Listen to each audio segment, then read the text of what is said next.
England, 1867.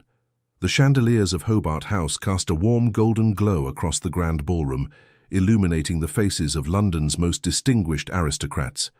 At the centre of attention stood Lady Anne Hobart, her long golden hair elegantly styled with pearl pins, her cerulean gown complementing her fair complexion. She smiled graciously as guests offered congratulations on her engagement to the Duke of Westmere, a match that promised to elevate the already respectable Hobart name to new heights of prominence. "My dearest sister," exclaimed Marie Hobart, approaching with outstretched arms. Unlike Anne's golden beauty, Marie possessed striking raven hair and penetrating dark eyes that seemed to absorb light rather than reflect it. "How splendid you look tonight. The Duke is most fortunate indeed." Anne embraced her younger sister warmly. "Thank you, Marie. Your support means everything to me."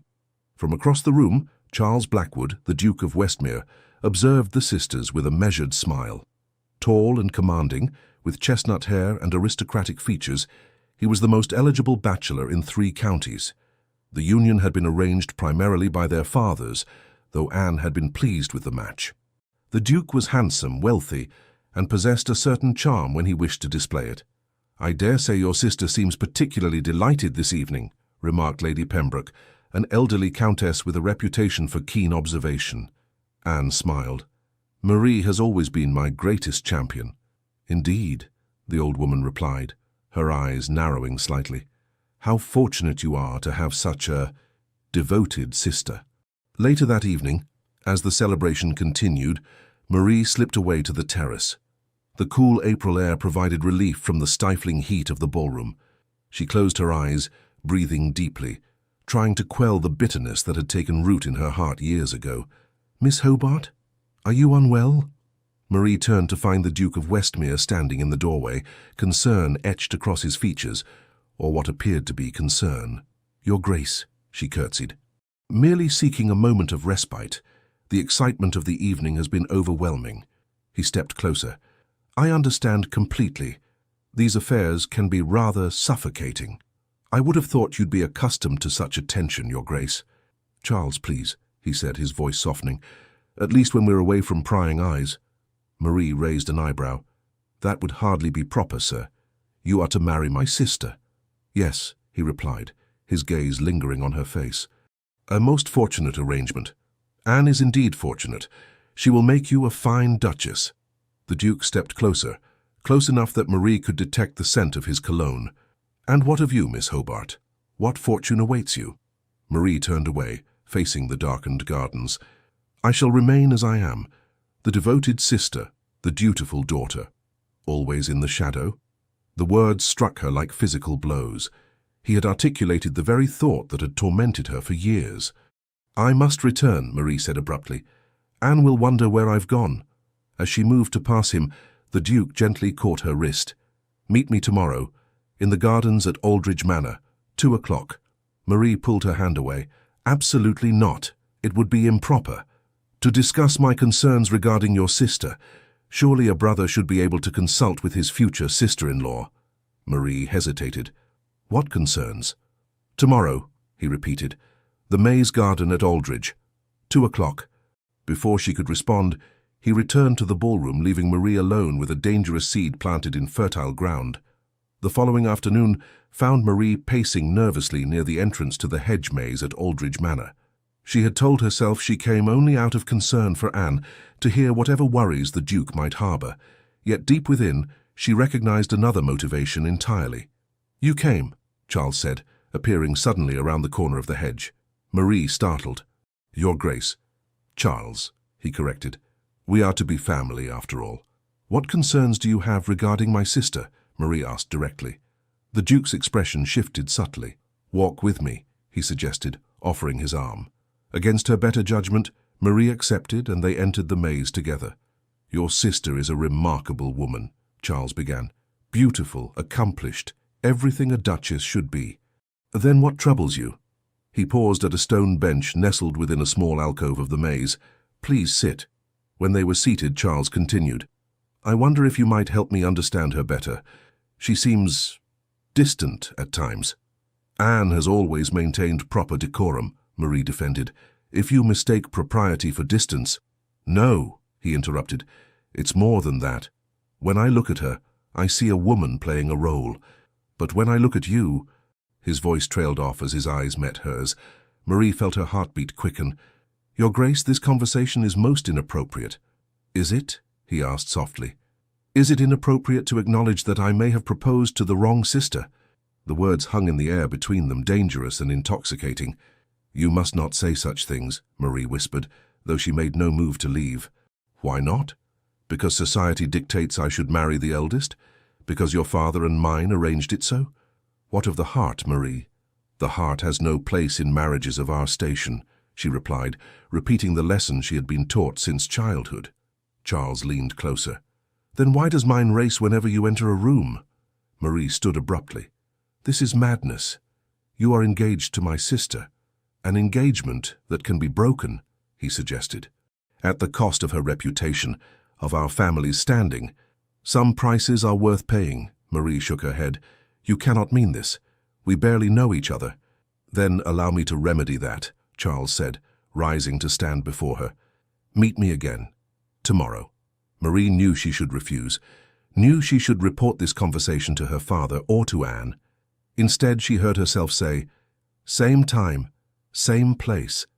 As she hurried away, Marie told herself she would use tomorrow's meeting to discourage the Duke's inappropriate attention. Yet the seed of possibility had taken root, and with it, the dark satisfaction of finally stepping from her sister's shadow. What began as a single clandestine meeting multiplied into weeks of secret encounters. What started as curiosity transformed into obsession, and what Marie initially justified as mere conversation evolved into forbidden touches and whispered promises.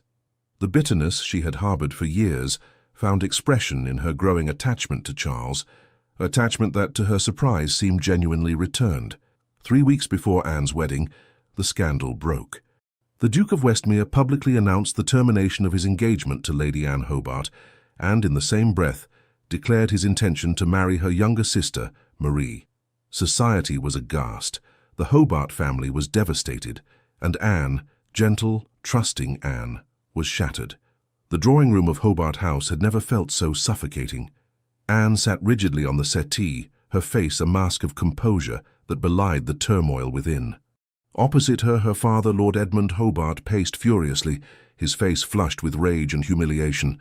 A disgrace, he thundered. An absolute disgrace. How could she do this to our family? To you? Lady Eleanor Hobart dabbed at her eyes with a lace handkerchief. I never thought Marie capable of such treachery. Anne stared at the intricate pattern of the Persian rug beneath her feet. 3 days had passed since Charles had publicly broken their engagement. 3 days of whispers and pitying glances. 3 days of pretending she wasn't dying inside. What will become of you now? Her mother lamented. The season is half over, and every eligible bachelor believes you somehow deficient, having been cast aside for your own sister. Eleanor, Lord Hobart admonished, mind your words. Anne finally spoke, her voice remarkably steady. I am not concerned with finding another match this season. Nonsense, her father replied. We must act quickly to salvage your reputation. My reputation? Anne looked up, a flicker of anger breaking through her careful composure. I have done nothing wrong, yet society treats me as though I have. Meanwhile, Marie and Charles are merely weathering a storm of gossip before emerging as the Duke and Duchess of Westmere. Lord Hobart's expression softened slightly. It is unjust, my dear. Cruelly so. A knock at the door interrupted them. Simmons, the family butler, entered with a silver tray bearing a calling card. His Grace, the Duke of Norfolk, requests an audience with Lady Anne, he announced. All 3 Hobarts exchanged puzzled glances. Lord David Harrington, the Duke of Norfolk, was one of England's most powerful peers and a distant cousin of the Hobarts through Lady Eleanor's side.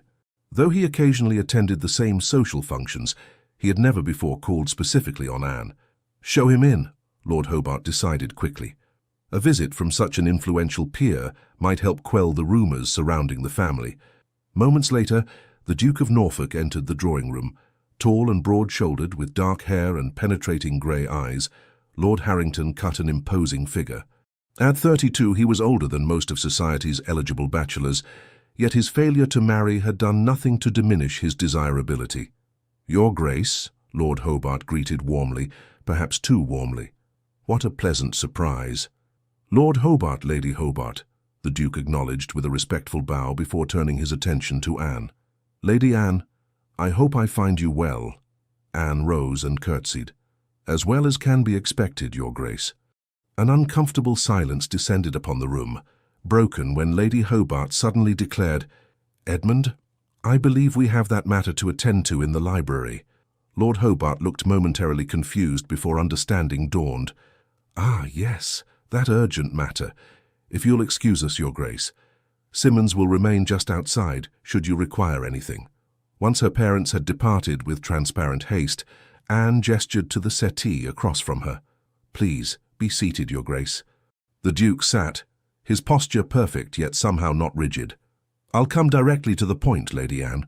I've called to express my concern for your well-being in light of recent events." Anne's carefully constructed facade threatened to crumble at this unexpected kindness. "That is most considerate, Your Grace, though hardly necessary." "On the contrary, I believe it entirely necessary," he countered. "What has transpired is unconscionable."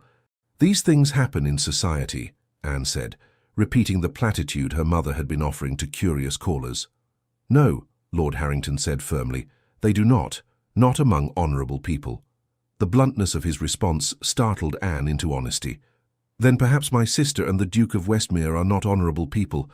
"Perhaps not," he agreed, "though I confess my concern lies not with their characters, but with the injury done to you." Anne studied him, trying to discern his purpose. "Why should my situation concern the Duke of Norfolk? We are but distant relations, who have exchanged no more than polite greetings at various functions." Something flickered in his grey eyes. Discomfort, perhaps, or uncertainty. "I have observed you from afar, Lady Anne.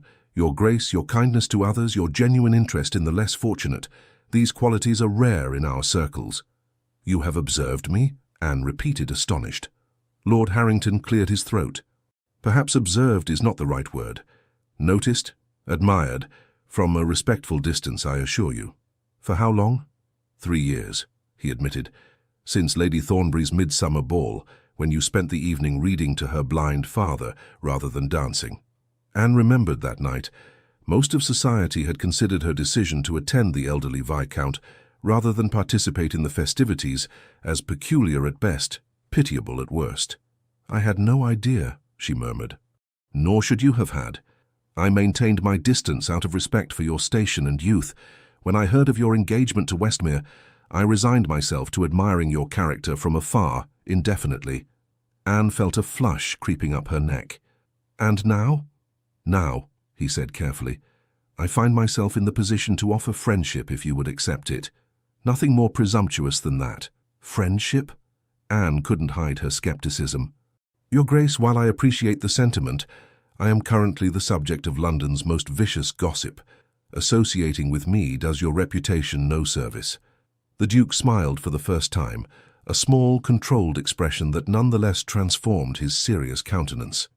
"Lady Anne, I am the Duke of Norfolk. My reputation can withstand a great deal more than being seen in the company of a woman of impeccable character who has been wronged." Despite everything, Anne found herself returning his smile. "In that case, Your Grace, I would be honoured to accept your friendship." "Excellent," he replied, standing. "Then perhaps you would consider accompanying me on a carriage ride through Hyde Park tomorrow afternoon? The spring blooms are particularly fine this year." Anne hesitated only briefly before nodding. "I would like that very much." After the Duke had departed, Anne remained in the drawing-room, contemplating this unexpected turn of events. For the first time since the scandal broke, she felt something other than humiliation and betrayal. It wasn't happiness, not yet, but perhaps the first tentative step toward it. The following weeks brought dramatic changes to Anne's life. While Marie and Charles faced a measured but significant social backlash for their actions, Anne found herself unexpectedly shielded by the formidable protection of the Duke of Norfolk's attention. Lord Harrington was true to his word, offering friendship without presumption. Their carriage rides became a regular occurrence, gradually expanding to include visits to exhibitions, attendance at concerts, and even charitable endeavours that Anne had long wished to pursue but had never found support for within her own family.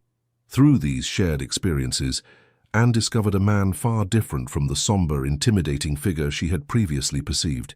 David Harrington possessed a quiet wit, a brilliant mind, and a compassionate heart carefully concealed behind his reserved exterior. Most surprising of all was his genuine interest in her opinions and ideas, a novelty that both flattered and puzzled her. "You seem surprised whenever I ask your thoughts," he observed one afternoon as they strolled through the British Museum. Anne considered her response carefully. "I suppose I am. The Duke of Westmere rarely sought my opinion on matters of substance." "Then he is even more of a fool than I suspected," David replied. "Your insights are invariably thoughtful and often quite profound." The compliment warmed her, yet stirred an uncomfortable question. "Why did you never approach me before, if you had admired me for so long?" David's pace slowed. "At first it was a matter of propriety. You were quite young and I was cautious. Later, when I learned of your engagement, honor dictated I keep my distance." "And now?" Anne pressed. "Is it pity that motivates your attention?" David stopped walking entirely, turning to face her with an intensity that made her breath catch. "Pity? No, Lady Anne. Admiration, respect, and a deepening affection that I dare not name fully, but never pity." The honesty in his expression left her momentarily speechless. "Forgive me," he said, resuming their walk. "I spoke too boldly." "No," Anne replied softly. "I asked and you answered truthfully. That is refreshing." As spring gave way to early summer, Anne found herself healing in ways she had not thought possible. The pain of Marie's betrayal remained, but its sharp edges had begun to dull. In its place grew something new, a quiet appreciation for David's steady presence, his unwavering support, and the way his rare smiles seemed increasingly reserved for her alone. Then came the invitation that threatened her fragile peace. Charles and Marie Blackwood, Duke and Duchess of Westmere, requested the honor of her company at a small dinner party celebrating their 1-month wedding anniversary. "You cannot possibly be considering attending," Lady Eleanor exclaimed when Anne mentioned the invitation. Anne traced the embossed lettering with her fingertip. "I believe I must." "Must? Why on earth would you subject yourself to such an ordeal?" her mother demanded. "Because avoiding them forever is impossible in our circles," Anne explained. "Better to face them now on my terms than be ambushed at some larger function." Lord Hobart, who had been silently observing the exchange, nodded. "There is wisdom in that approach." "Edmund," Lady Eleanor protested. "The girl is right, Eleanor. This confrontation is inevitable. Better to have it done with." Anne squared her shoulders. "I shall ask the Duke of Norfolk to accompany me." Her mother's expression shifted instantly from outrage to calculation. Yes, that would be most appropriate. His presence would certainly strengthen your position." That evening, Anne penned a note to David explaining the situation and requesting his company. His response arrived the following morning, a simple message assuring her of his support and offering to call for her in his carriage on the appointed evening. When that evening arrived, Anne dressed with particular care, selecting a gown of deep sapphire silk that highlighted her fair coloring. If she must face her sister and former fiancé, she would do so looking her absolute best. "You are a vision," David said softly when she descended the stairs to meet him. "Thank you," she replied, accepting his arm. "I confess I am in need of courage tonight." His hand covered hers where it rested on his arm. "You possess more strength than you know, Lady Anne, but whatever you lack I shall gladly provide." The journey to Westmere House passed in comfortable silence, each lost in private thoughts. As the carriage approached the impressive mansion, Anne felt a flutter of anxiety in her chest. "We need not stay long," David assured her. "A brief appearance, polite conversation, and a timely departure." Anne nodded gratefully. A sound strategy. The Duke of Westmere and his new Duchess received their guests in the grand foyer. Anne steeled herself as they approached, her hand tightening involuntarily on David's arm. "Lady Anne," Charles greeted, his expression carefully neutral. "How kind of you to accept our invitation." "Your Grace," Anne replied with a perfect curtsy. "One must observe the proprieties."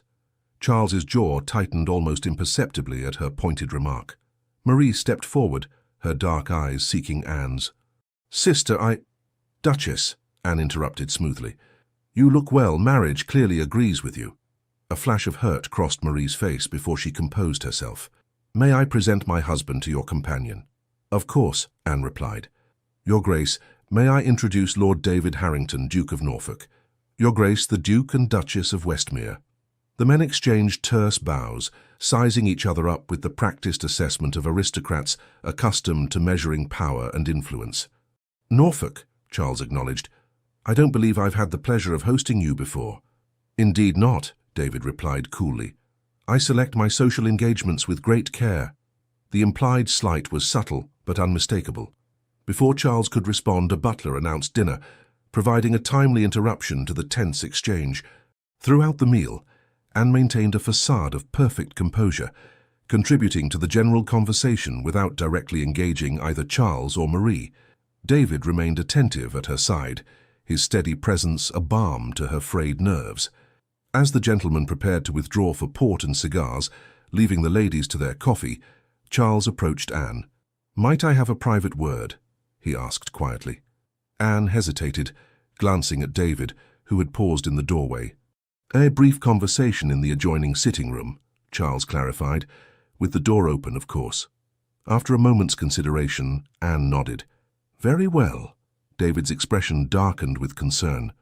"I shall remain within view," he assured her, before reluctantly joining the other gentlemen. In the sitting room, Charles maintained a respectful distance, his hands clasped behind his back. "I wish to offer an apology," he began. "My actions caused you pain and embarrassment, which was never my intention." Anne regarded him steadily. "What was your intention, then?" Charles hesitated. "I discovered feelings I could neither ignore nor suppress. It was wrong of me to pursue them while engaged to you, and for that I am truly sorry." Anne felt a curious lightness as she realized the pain of his words had diminished considerably. "You loved her from the start, didn't you? Even while courting me?" "No," he insisted. "Our engagement was genuine, but as I came to know Marie, something changed." "Something changed," Anne repeated softly. "Yes, I believe I understand that now." Charles studied her face, his expression shifting to one of curiosity. "Norfolk seems quite devoted. Lord Harrington has been a true friend during a difficult time," Anne replied carefully. "Just a friend," Charles pressed, a note of something like jealousy in his voice. Anne felt a flash of indignation. "That is hardly your concern anymore, Your Grace." "No," he conceded. "I suppose it isn't." From the doorway, Marie's voice interrupted them. "The ladies are retiring to the music room, Anne. Will you join us?" Anne turned to find her sister watching them with undisguised apprehension. The sight stirred a complex mixture of emotions, anger, loss, and an unexpected pang of pity. "Of course," she replied, moving toward the door without a backward glance at Charles. As she passed Marie, her sister whispered, "Are you well?" Anne paused, meeting her sister's gaze directly for the first time that evening. "I am becoming so," she answered truthfully. The remainder of the evening passed without incident, and when David suggested their departure after an appropriate interval, Anne gratefully accepted. As they waited for their carriage in the foyer, Marie approached once more. "May I write to you?" she asked hesitantly. Anne considered the request. The anger that had sustained her through the initial betrayal had begun to fade, leaving room for more complex feelings. "You may," she finally answered, "though I cannot promise a swift reply." Relief flooded Marie's features. "Thank you." Outside, in the cool night air, David helped Anne into the carriage before joining her. As they pulled away from Westmere House, he studied her profile in the dim light. "You handled that with remarkable grace," he observed. Anne sighed deeply. "It was easier than I anticipated." "Because of your strength," he said. She shook her head slightly. "No, because I realized something tonight. What I felt for Charles, what I thought was love, was merely the excitement of a first attachment. Pleasant, but ultimately shallow." David remained silent, allowing her to continue. "When he spoke to me privately, I felt nothing of the turbulent emotions I expected. No lingering attachment, no desperate longing, just acceptance." "That is a valuable realization," David said carefully. Anne turned to him, the street lamps they passed casting alternating light and shadow across her features. "Yes, most valuable indeed." Summer unfurled across England like a verdant tapestry, bringing with it the annual exodus of society from London to country estates. The Hobart family retreated to Oakwood Park, their ancestral home in Kent, grateful for the respite from the capital's persistent gossip. For Anne, the pastoral setting offered both solace and perspective. Morning rides across dew-kissed fields and afternoons, reading beneath ancient oaks, provided space for reflection that had been impossible amid London's social whirl. Marie's promise letters arrived regularly, tentative at first, gradually growing more open as Anne's brief responses encouraged continued correspondence. Through these exchanges, Anne began to piece together a clearer understanding of her sister's actions. "I have no right to ask your forgiveness," Marie wrote in one particularly candid letter. "What began as petty jealousy transformed into something I neither expected nor controlled.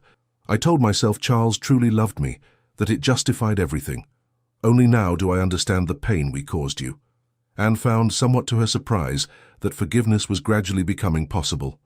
The process was neither swift nor simple, but the crushing weight of betrayal had begun to lift, allowing her to contemplate a future unmarred by bitterness. That future, she increasingly realized, featured David Harrington with remarkable consistency. Though he had returned to his own estate in Derbyshire, his letters arrived weekly, thoughtful, engaging missives that Anne found herself anticipating with growing eagerness. In early August, an invitation arrived from Lady Caroline Brentwood, a mutual acquaintance whose estate bordered Norfolk's lands. Her summer house party would bring together a select group of guests for 2 weeks of leisure and entertainment. "You must accept," Lady Eleanor insisted when Anne mentioned the invitation. "Lady Brentwood's gatherings are always most exclusive, and I understand the Duke of Norfolk is certain to attend, given the proximity to his estate." Anne pretended not to notice her mother's meaningful glance. "I had considered accepting." "Excellent. We shall need to review your wardrobe immediately. Your father has been most generous with your allowance this quarter, in light of recent difficulties." Recent difficulties, her mother's preferred euphemism for Anne's broken engagement and subsequent scandal. Still, Anne recognized the genuine concern beneath her mother's mercenary considerations. "Thank you, Mother. I shall write to Lady Brentwood today." 2 weeks later, Anne found herself settled in a beautifully appointed guest chamber at Brentwood Hall, a handsome Palladian mansion nestled among rolling hills and ancient woodland. Lady Caroline, a vivacious widow in her 40s, had welcomed Anne with particular warmth. "My dear Lady Anne, how delighted I am that you've joined us," she exclaimed, linking her arm through Anne's as she personally escorted her to her chambers. "I've placed you in the East Wing. The morning light is simply divine, and the views of the rose garden are unparalleled." "You're most kind, Lady Brentwood," Anne replied, genuinely touched by the considerate gesture. "Caroline, please," the older woman insisted. "And it's not kindness at all, merely sensible hostessing. The right setting can make all the difference to a guest's experience." As they reached Anne's assigned room, Caroline paused, her expression becoming more serious. "I should mention that I've invited your sister and her husband as well." Anne stiffened slightly. "I see. If that presents difficulties, I can arrange—" "No," Anne interrupted gently. "We must all learn to coexist in society. Better here among friends than elsewhere." Caroline studied her face. "You're a remarkable young woman, Anne Hobart, far more resilient than many give you credit for." "Thank you," Anne replied simply. "Rest now," Caroline suggested. "We gather for drinks on the terrace at 7, dinner at 8, and I believe Lord Harrington is expected to arrive tomorrow morning." With that parting information, delivered with a knowing smile, Caroline departed, leaving Anne to settle into her accommodations. The first evening passed pleasantly enough. Marie and Charles had not yet arrived, allowing Anne to become acquainted with the other guests without the complication of their presence.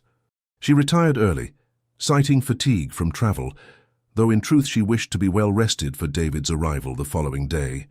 Anne woke to brilliant sunshine streaming through her windows.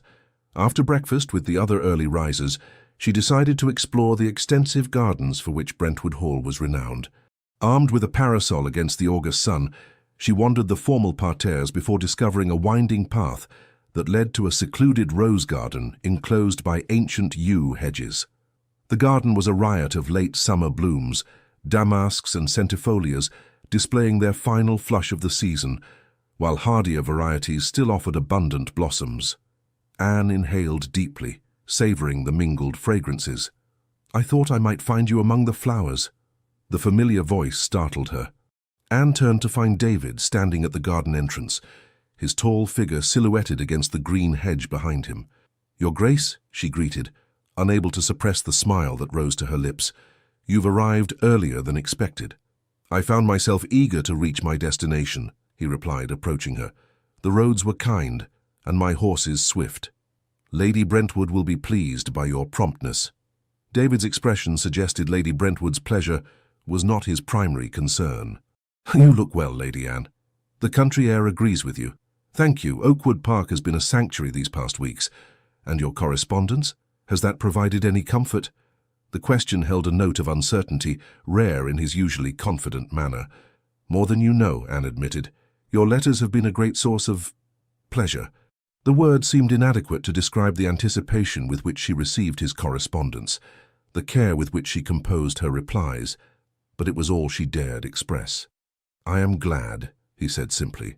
They strolled together through the garden, conversation flowing easily between them, as they re-established the comfortable rapport that had developed during their time in London. David spoke of his estate, of agricultural improvements and tenants' concerns. Anne shared her observations of rural life and her renewed interest in botanical drawing. "I should like to see your sketches sometime," David said. "They're amateurish at best," Anne demurred. "I doubt that very much. You approach everything with such care and attention. I imagine your drawings reflect that same dedication." The compliment, delivered with such sincerity, warmed her. "Perhaps I shall show you one day." "I shall hold you to that promise," he replied with a smile. They had completed a full circuit of the rose garden when the sound of approaching voices reached them. Anne recognized her sister's laugh immediately, followed by the deeper tones of Charles responding to something Marie had said. David noticed her sudden tension.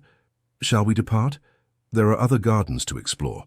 Before Anne could respond, Marie and Charles rounded the corner, stopping abruptly at the sight of them. "Anne!" Marie exclaimed, surprise evident in her voice. "Good morning." "Good morning, Marie, Your Grace," Anne replied, inclining her head in greeting. "Norfolk," Charles acknowledged, his expression guarded. "Westmere," David returned coolly. The air between them crackled with unspoken tension.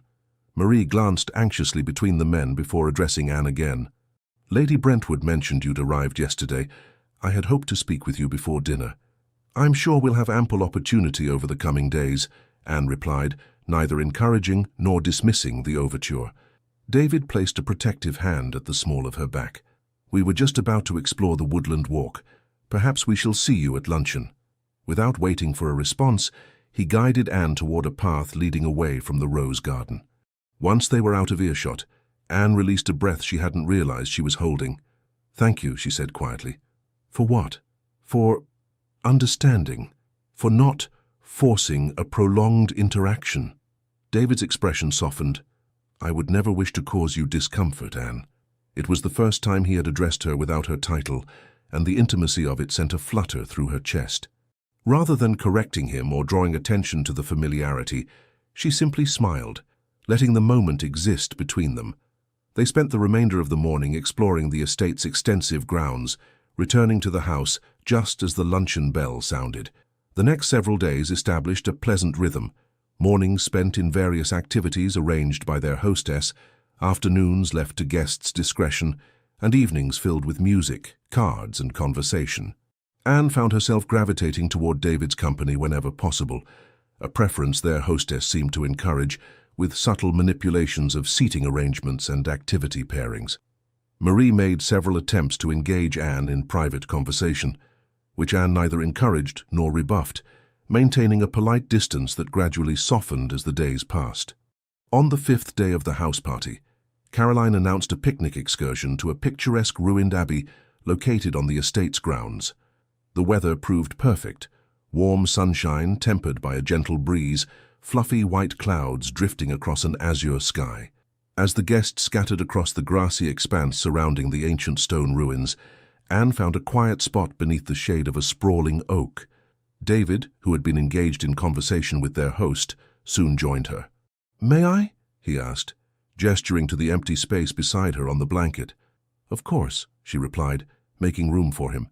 They sat in comfortable silence for a moment, watching the other guests. Marie and Charles were visible some distance away, examining the crumbling architecture of the abbey's remaining walls.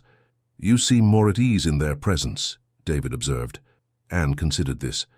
"I am, I suppose. Time has not healed exactly, but perhaps numbed the worst of it. And your correspondence with your sister, has that helped?" "Surprisingly, yes," Anne admitted. "I won't pretend to understand fully what transpired between them, but I've begun to accept that feelings cannot always be controlled or directed as propriety might demand." David's expression grew thoughtful. "No, they cannot, though actions in response to those feelings remain a choice." "True," Anne agreed. "Their actions were wrong, regardless of their feelings. But I find I can no longer sustain the energy required to hate them for it." "That is not weakness, but strength," David said firmly. "The truly strong can afford to be merciful." Anne studied his profile against the sunlit landscape. "You are a remarkable man, David Harrington." His eyes met hers, surprise and pleasure evident in his gaze. "As you are a remarkable woman, Anne Hobart." The moment stretched between them, charged with unspoken meaning. Anne felt herself drawn toward him, as if by some invisible force, the distance between them seeming both vast and infinitesimal. "Anne," David murmured, his voice lower than before. She met his gaze, heart quickening at the undisguised emotion she saw there. "Yes?" Before he could respond, Caroline's voice rang out across the abbey grounds, calling everyone to gather for refreshments. The spell broken, Anne felt both disappointment and relief wash over her. "Shall we join the others?" David asked, offering his hand to help her rise. "Yes, I suppose we must," Anne replied, taking his hand and feeling a curious reluctance to release it once she was standing. As they walked toward the gathering, Charles appeared in their path, his expression uncharacteristically hesitant. "Lady Anne, might I have a moment?" he asked, glancing briefly at David. Anne felt David tense beside her but nodded. "A brief one, yes." David reluctantly stepped away, though he remained within sight, his protective instincts evident in his watchful stance. "I've wanted to speak with you privately," Charles began once they were relatively alone, "about what happened between us." "I'm not certain there's anything left to say," Anne replied evenly. Charles's gaze flickered to where David stood. "You've grown quite close to Norfolk. Lord Harrington has been a true friend when I most needed one." "Just a friend," Charles pressed, his tone suggesting something more. Anne studied him, puzzled by his interest. "That is hardly your concern anymore, Your Grace." "No," he conceded, then hesitated before adding, "I sometimes wonder if I made a mistake." Anne's eyes widened. "A mistake? You're married to my sister." "Yes, of course," Charles said quickly, "and I care for her deeply. But seeing you again, especially in Norfolk's company, I find myself remembering what might have been." Anne felt a surge of indignation. "What might have been? You relinquished any right to such speculation when you broke our engagement." "I know," he admitted. "It was unpardonably selfish to say so. Please forget I spoke."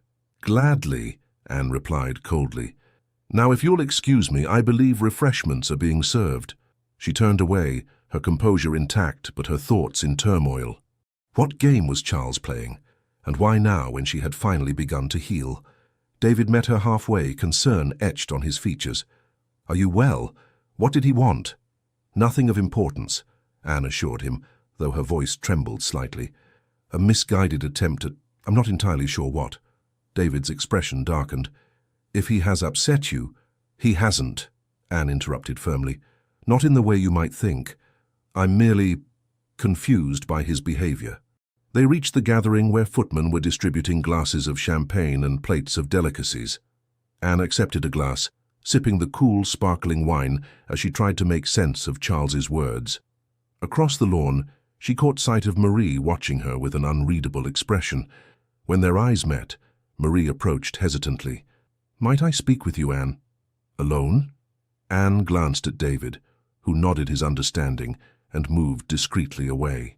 Once he was out of earshot, Marie spoke in a rush. "Charles spoke to you. What did he say?" The directness of the question surprised Anne. "How did you—" "I know my husband," Marie interrupted, a hint of bitterness in her voice. "And I saw his expression when he returned. Please, Anne, what did he say to you?" Anne hesitated, unsure how much to reveal. He expressed some regret about our broken engagement. Marie's face paled. I feared as much. He's been distant lately, watching you and Lord Harrington with such intensity. She twisted her hands anxiously. Anne, I know I have no right to ask anything of you, but please, be cautious around him. You cannot possibly think I would— No, Marie exclaimed. No, of course not. I know you better than that. It's just— She faltered. The excitement of our situation has begun to fade. I believe Charles misses the thrill of forbidden feelings. Anne felt a wave of pity for her sister. Marie, I have no interest in Charles whatsoever. My heart lies elsewhere. As soon as the words left her mouth, Anne realized their truth. Her heart indeed lay elsewhere, with the steady, honorable man who had become her most trusted confidant. Marie's expression softened.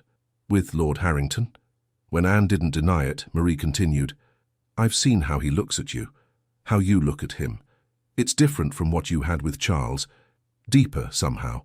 It is, Anne acknowledged quietly. I'm glad, Marie said with surprising sincerity. You deserve that kind of devotion. An awkward silence fell between them, years of sisterly affection warring with recent betrayal. I miss you, Marie admitted finally. I know what I did was unforgivable. Not unforgivable, Anne interrupted. Difficult to forgive, yes, but not impossible. Hope brightened Marie's features. Do you mean that? I'm beginning to, Anne replied honestly. Time and distance have provided perspective. What happened was painful, but I cannot deny that I'm happier now than I would have been as Charles's wife. Marie's eyes filled with tears. I never thought to hear you say such a thing. I've been consumed with guilt even in my happiest moments with him. Anne reached out impulsively, squeezing her sister's hand. Perhaps it's time we both found peace with what happened. The gesture, simple though it was, marked a significant turning point in their fractured relationship. As they rejoined the main group, Anne felt a weight lifting from her shoulders, not completely, but enough to breathe more freely. The remainder of the day passed pleasantly, the countryside bathed in golden late-afternoon light as the party returned to Brentwood Hall. Anne found herself beside David for the journey back, seated comfortably in an open carriage as their driver navigated the winding country lanes. You seem lighter somehow, David observed. Your conversation with your sister went well? Better than I expected, Anne admitted. We've taken the first steps toward reconciliation, I think. David's smile was warm with approval. I'm glad. Family bonds should not be discarded lightly, even after significant hurt. Your wisdom continues to astonish me, Your Grace, Anne teased gently. Hardly wisdom, he replied, merely observation. My own family has weathered its share of storms. Anne realized how little she knew of his personal history. You rarely speak of your family. There is little to tell. My parents died when I was young, my father of fever, my mother of a broken heart not long after. I was raised primarily by my grandfather, the previous Duke. I'm sorry for your losses, Anne said softly. David's expression grew distant. My grandfather was a good man, if stern. He taught me the responsibilities of my position, the importance of honor and duty, but there was little warmth in our home after my mother's passing. Is that why you never married? Anne asked, then immediately regretted her boldness. Forgive me, that was impertinent. Not at all, David assured her. And yes, perhaps that contributed. I saw little evidence of love in marriages around me, merely arrangements of convenience and advantage. I decided I would either marry for deeper reasons or not at all. The carriage rounded a bend, bringing Brentwood Hall into view, its windows glowing amber in the setting sun. And now? Anne asked, her voice barely above a whisper. David's gaze met hers, intense and unwavering. Now I find myself reconsidering that position, quite significantly. The implications of his words hung between them as the carriage rolled to a stop before the house. Before Anne could respond, footmen appeared to assist them, and the moment for intimate conversation passed. That evening, as the guests gathered in the drawing room after dinner, Lady Caroline announced an impromptu musical entertainment. We have several accomplished musicians among us, she declared. I insist we take advantage of such talent. Various guests were cajoled into performing. A gentleman played the violin rather skillfully. A young lady sang an Italian aria with more enthusiasm than precision, and Charles demonstrated unexpected talent at the pianoforte. And now, Caroline announced. "We simply must hear from Lady Anne. I'm told your playing is quite exceptional." Anne demurred. "You're too kind, Lady Caroline, but I fear my skills have grown rusty with disuse." "Nonsense," the hostess insisted. "Lord Harrington mentioned your beautiful rendering of Beethoven just the other day." Anne glanced at David, who looked both pleased and slightly embarrassed at being revealed as her advocate. "Very well," she conceded, moving to the instrument as Charles vacated the bench. The pianoforte was a fine one, responsive to her touch as she began a Chopin nocturne from memory. Anne lost herself in the music, the haunting melody filling the room as her fingers moved with increasing confidence across the keys. When she finished, the applause was genuine and appreciative. She looked up to find David watching her with such undisguised admiration that her cheeks grew warm. "Magnificent," Caroline declared. "Now, Lord Harrington, I believe you owe us a song." David looked startled. "I fear you're mistaken, Lady Caroline. I possess no musical talent whatsoever." "Then recite something for us," she persisted. "Poetry, perhaps? Every educated gentleman has a verse or two committed to memory." Cornered, David rose and took a position near the fireplace. "Very well. A brief selection from Tennyson, if I may." Anne watched as he composed himself, surprised by this unexpected development. When he began to speak, his rich baritone gave new dimension to the familiar lines. "Now sleeps the crimson petal, now the white, nor waves the cypress in the palace walk, nor winks the gold fin in the porphyry font. The firefly wakens, waken thou with me." His eyes found Anne's as he continued, the words taking on intimate significance between them. "Now folds the lily all her sweetness up, and slips into the bosom of the lake. So fold thyself, my dearest, thou, and slip into my bosom and be lost in me." The room fell silent when he finished, the atmosphere charged with emotion. Anne felt her heart racing, the poet's words and David's gaze combining to create a moment of profound connection. Caroline broke the spell with enthusiastic applause. "Splendid! I had no idea you had such a gift for recitation, Lord Harrington." The evening progressed with more music and conversation, but Anne remained acutely aware of David's presence, of every glance they exchanged, every accidental brush of hands as he passed her a cup of tea. Later, as guests began retiring for the night, David approached her in a quiet corner of the room. "Would you walk with me in the gardens tomorrow morning?" he asked. "There is something I wish to discuss with you." Anne's pulse quickened. "Yes, of course." "After breakfast?" "Perfect," he replied, his smile warming his serious features. "Until then, sweet dreams, Lady Anne." She watched him depart, a curious mixture of anticipation and anxiety fluttering in her chest. Something had shifted between them, something significant and irrevocable. In her chamber that night, Anne stood by the window, gazing out at the moonlit gardens where she would meet David tomorrow. Whatever he wished to discuss, she sensed it would change her life forever, and found herself embracing that change with open arms. Dawn arrived with gentle insistence, pale golden light filtering through the curtains of Anne's chamber. She had slept fitfully, her dreams filled with fragments of poetry and David's voice. Now, fully awake, she found herself both eager for and apprehensive of their morning meeting. After a careful toilette, Anne selected a walking dress of pale blue muslin, simple yet becoming, with a fitted bodice and flowing skirt suitable for a country morning. Her maid arranged her golden hair in a neat chignon, adorned with a single blue ribbon that matched her gown. "You look particularly lovely this morning, my lady," the maid observed as she adjusted a final pin. "Thank you, Fletcher," Anne replied, a slight blush colouring her cheeks. "That will be all for now." Breakfast was a casual affair at Brentwood Hall, with guests appearing as they pleased between 8 and 10. Anne found the dining room relatively empty when she arrived, with only a few early risers present. David was not among them, which simultaneously disappointed and relieved her. She managed a light meal of toast and tea, exchanging pleasant conversation with an elderly countess while inwardly counting the minutes.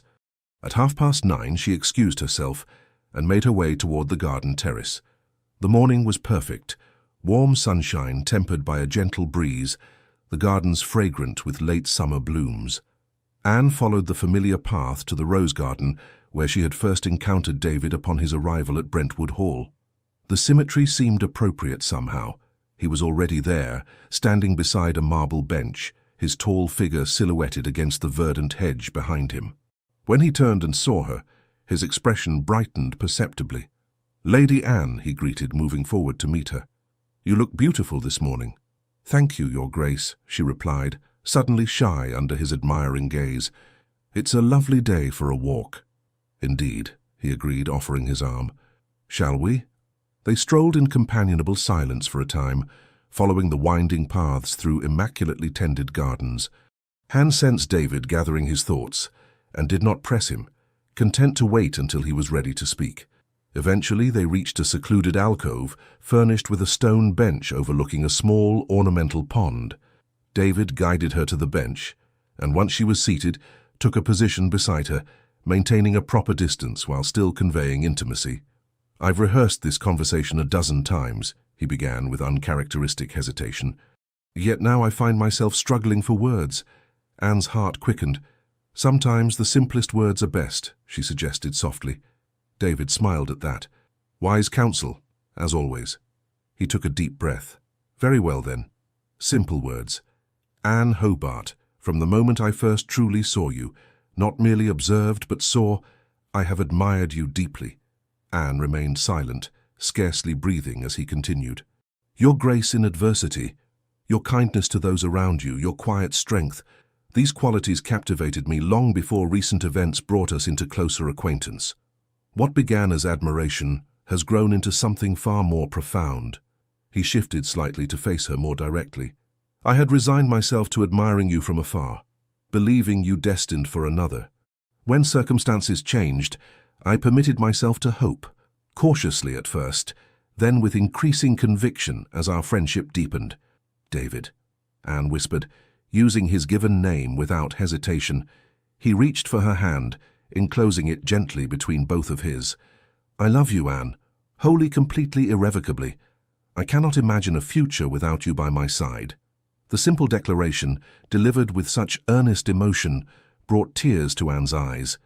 "Oh, David," she managed, her voice trembling. Concern clouded his features. "Forgive me if I've spoken too boldly or presumed—" "No," she interrupted quickly. "No, you have presumed nothing that is not true."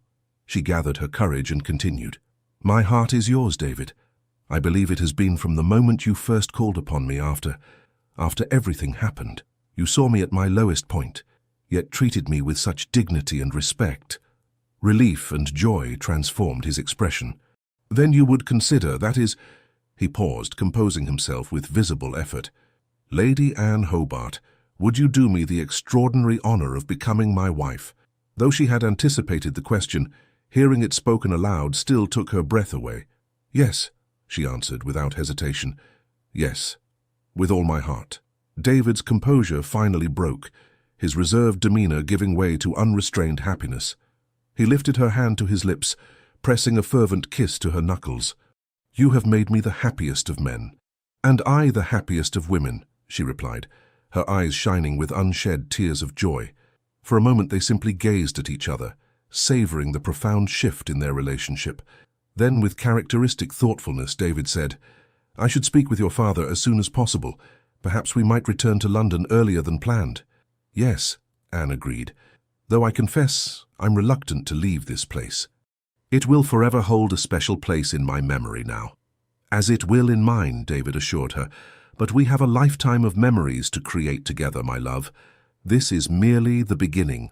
The endearment, spoken so naturally, warmed her heart. "A lifetime," she echoed, marveling at how completely her prospects had transformed in a matter of months. They remained in their secluded alcove for some time, speaking of practical matters, when to announce their engagement, where they would live, how soon they might marry, and more personal ones, sharing hopes and dreams, long held private. The conversation flowed with remarkable ease, evidence of the solid foundation of friendship upon which their deeper feelings had been built. Eventually, the chiming of a distant clock reminded them of the passing time. "We should return to the house," David suggested reluctantly. "Your absence will soon be noted." "As will yours," Anne replied with a smile, "though I suspect Lady Caroline might approve of our disappearance." David chuckled. "I'm quite certain she would. I believe she's been orchestrating opportunities for us to be alone since the moment we arrived. A most accomplished matchmaker, Anne agreed, as they rose from the bench. They walked back toward Brentwood Hall hand in hand, no longer concerned with maintaining the formal distance propriety usually demanded. Their new understanding created a private world between them, one that would soon enough be shared with others, but for now remained beautifully, preciously their own. As the main house came into view, Anne spotted Marie walking alone along a parallel path. Her sister looked up, noticed their clasped hands, and paused, uncertainty evident in her posture. Anne made a swift decision. "Wait here a moment," she requested, gently disengaging her hand from David's. He followed her gaze, understanding immediately. "Of course, take whatever time you need." Anne crossed the lawn to where Marie stood. For a moment, the sisters regarded each other in silence, their complicated history hanging between them. "I see congratulations are in order," Marie finally said, her voice careful but sincere. "Thank you," Anne replied. "It's very recent, just this morning, in fact," Marie nodded. "He is a good man, far better than—" She trailed off, leaving Charles's name unspoken. "Yes, he is," Anne agreed simply. Marie hesitated, then asked, "Are you happy, Anne? Truly happy?" The question held genuine concern, perhaps even a touch of wistfulness.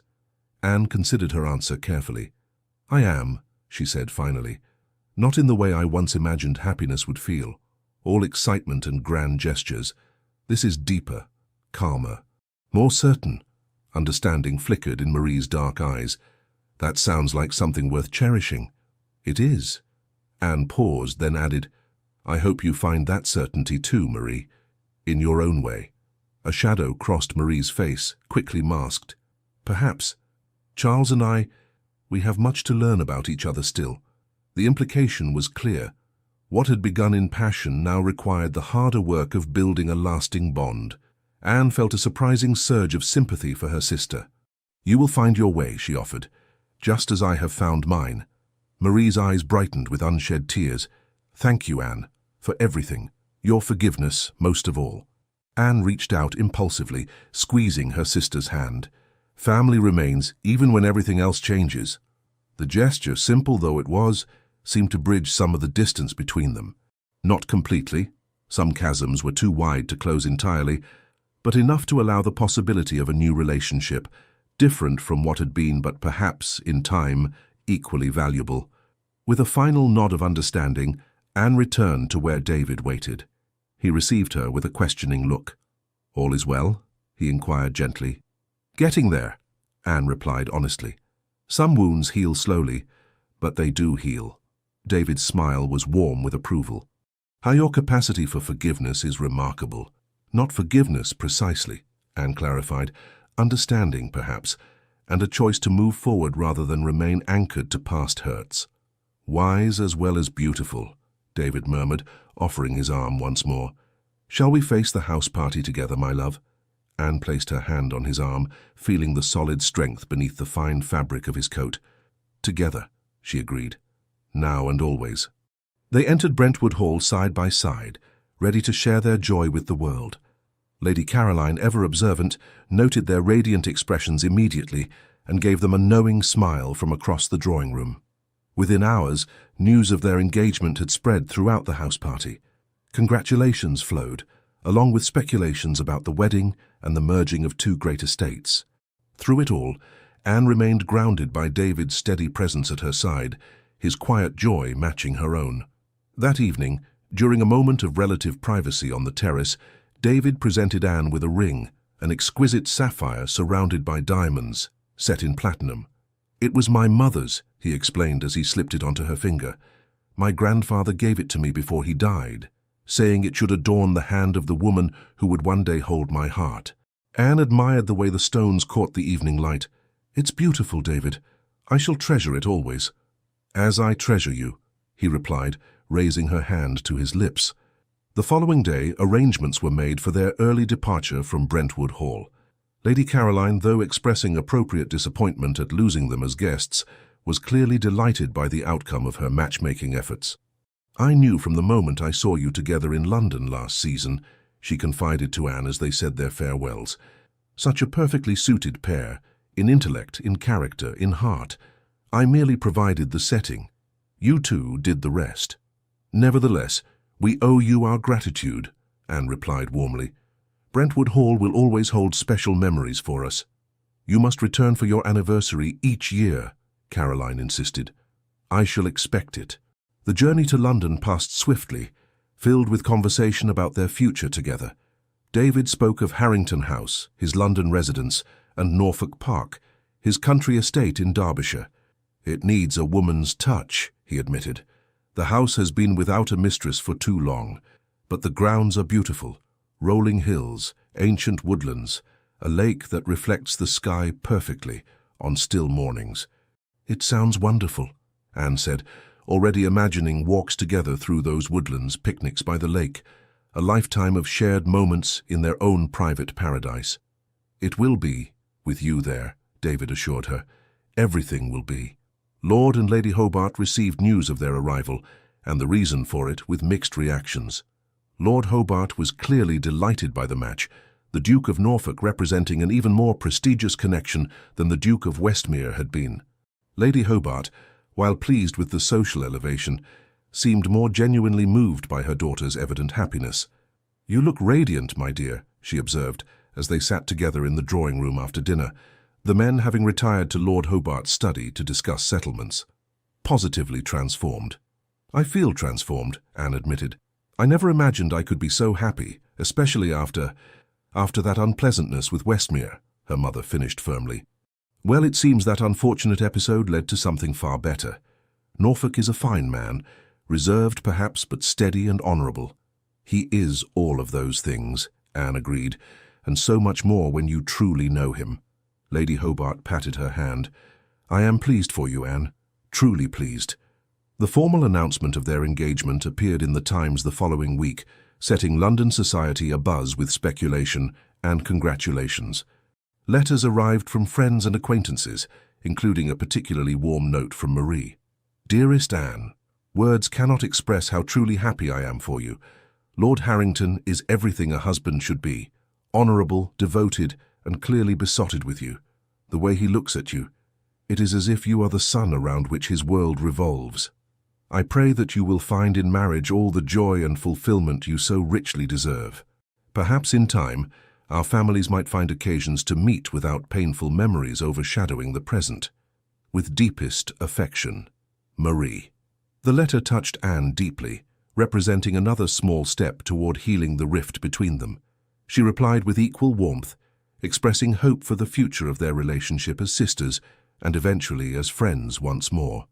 The months leading to the wedding passed in a whirlwind of preparations.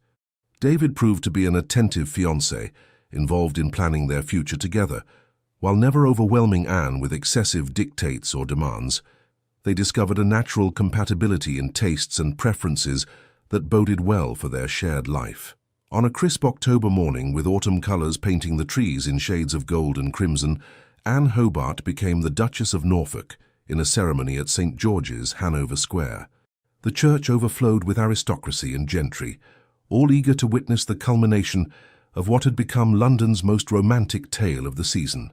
Anne wore a gown of ivory silk and Brussels lace, her golden hair adorned with orange blossoms, and a diamond tiara that had belonged to David's grandmother.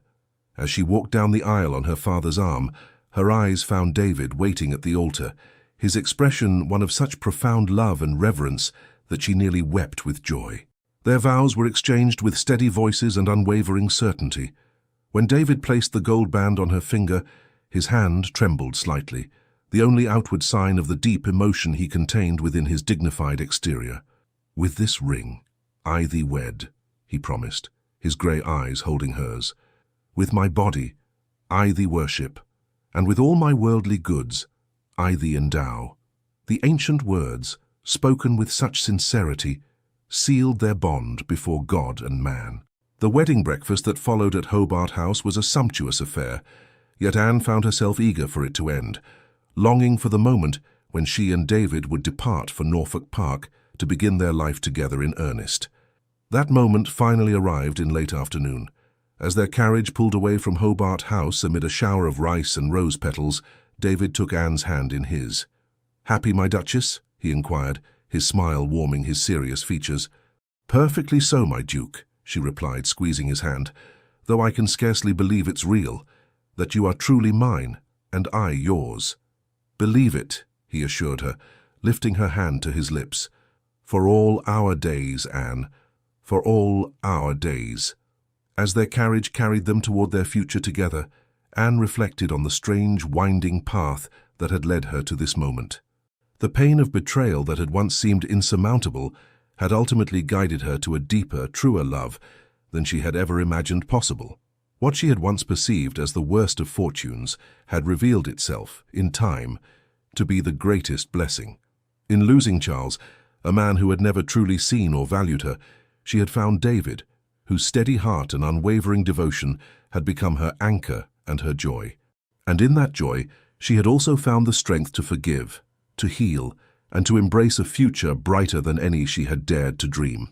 1 year later, Anne stood on the terrace of Norfolk Park, watching as autumn leaves danced on the breeze across the expansive lawns. The estate had flourished under her care, just as she had flourished as its mistress.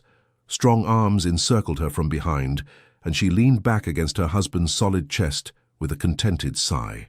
"What thoughts occupy that brilliant mind of yours, my love?" David inquired, pressing a gentle kiss to her temple.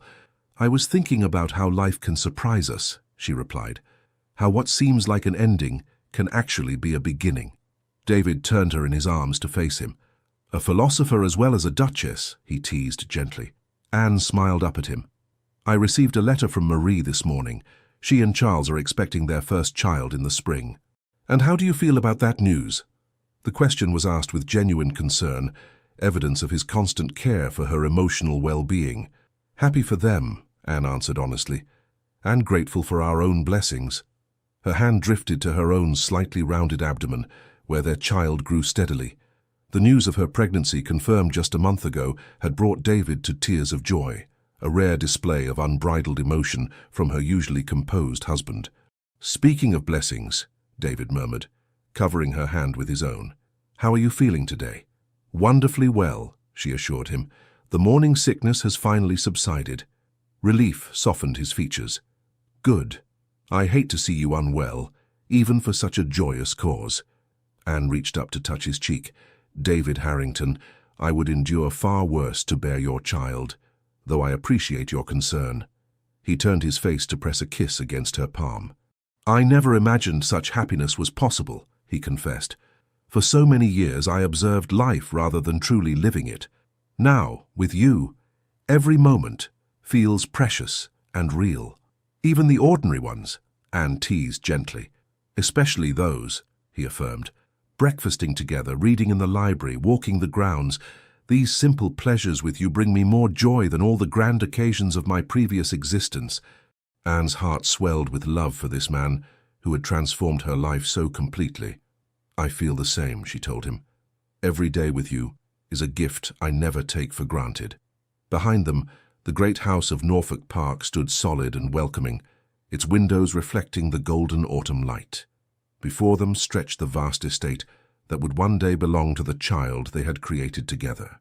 And between them flowed the deep, abiding love that had grown from friendship into something far more profound and enduring. "Shall we go in?"